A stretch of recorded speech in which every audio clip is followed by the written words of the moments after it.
یوں تو اللہ تبارک و تعالیٰ نے 12 مہینے اور 12 مہینے میں سے ہر مہینے کے 30 دن وہ سب اللہ تبارک و تعالیٰ کے پیدا کیے ہوئے ہیں، لیکن اللہ جل جلالہ نے اپنے فضل و کرم سے ان سال کے 360 دنوں میں سے بعض ایام کو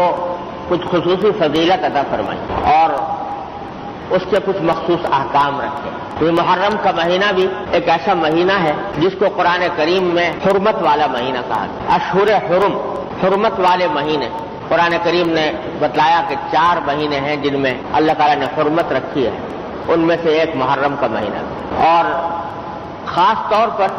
محرم کی جو 10ویں تاریخ ہے جس کو عام طور سے عاشورہ کہا جاتا ہے، عاشورہ کے معنی ہے 10واں دن محرم، یہ اللہ تبارک و تعالیٰ کی رحمت و برکت کا اور تقدس کا خصوصی طور پر حامل۔ بعض لوگ یہ سمجھتے ہیں کہ عاشورہ کے دن کی فضیلت کی وجہ یہ ہے کہ اس میں نبی کریم سرور دو عالم صلی اللہ علیہ وسلم کے مقدس نواسے حضرت حسین رضی اللہ تعالیٰ عنہ کی شہادت کا واقعہ پیش آیا، اور اس وجہ سے وہ سمجھتے ہیں کہ عاشورہ اس وجہ سے مقدس ہے، اس وجہ سے اس کی حرمت ہے۔ یہ بات صحیح نہیں۔ عاشورہ کا دن خود رسول کریم سرور دو عالم صلی اللہ علیہ وسلم کے عہد مبارک میں مقدس دن سمجھا جاتا تھا، آپ نے اس کے کچھ خاص احکام عطا فرمائے تھے، قرآن کریم نے اس کی حرمت کا اعلان فرمایا تھا، اور حضرت سیدنا حسین رضی اللہ تعالیٰ عنہ کی شہادت کا واقعہ آپ کے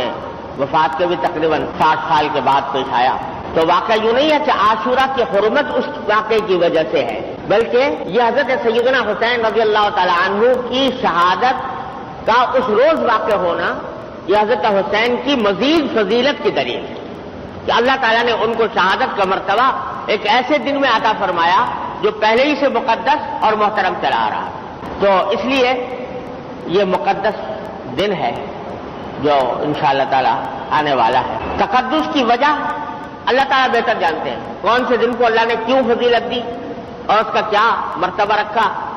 اللہ تعالیٰ بہتر جانتے ہیں، ہمیں اس تحقیق و تفتیش میں پڑنے کی حاجت نہیں۔ بعض لوگوں میں یہ باتیں مشہور ہیں کہ عاشورہ کا دن حضرت آدم علیہ السلام کی دنیا میں اترے تو عاشورہ کا دن تھا، نوح علیہ السلام کی کشتی جب پار لگی تو عاشورہ کا دن تھا، ابراہیم علیہ السلام کو آگ میں ڈالا گیا اور پھر وہاں آگ کو گلزار بنایا گیا تو وہ عاشورہ کا دن تھا، اور قیامت قائم ہوگی تو عاشورہ کا دن ہوگا۔ یہ باتیں عام طور سے لوگوں کے درمیان مشہور ہے، لیکن ان کی کوئی اصل بنیاد نہیں، کوئی صحیح روایت ایسی نہیں ہے جو یہ بیان کرتی ہو کہ یہ واقعات عاشورہ کے دن پیش آئے تھے۔ صرف ایک روایت ہے، وہ یہ کہ حضرت موسیٰ علیہ السلام کا جب فرعون سے مقابلہ ہوا تو موسیٰ علیہ السلام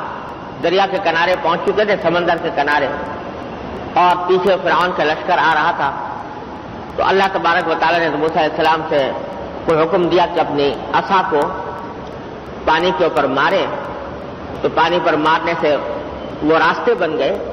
اور موسیٰ علیہ السلام کا لشکر پار اتر گیا، اور فرعون نے جب اپنے لشکر سمیت اس میں قدم بڑھائے تو پانی کے بیچ میں پہنچنے کے بعد وہ غرق ہو گیا۔ تو یہ واقعہ عاشورہ کے دن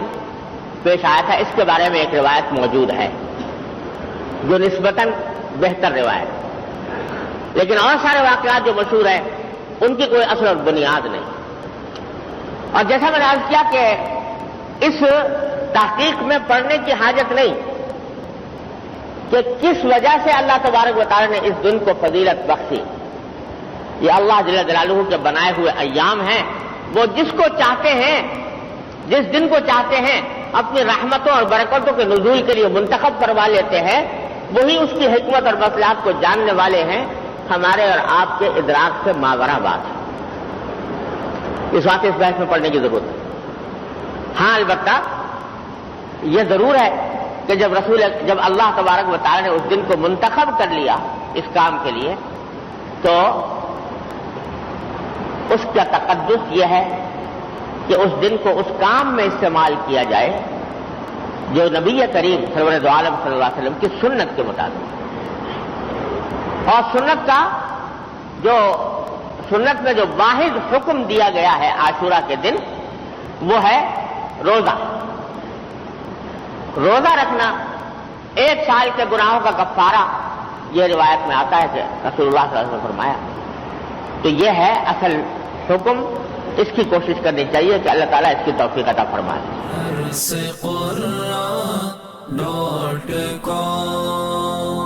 www.darsequran.com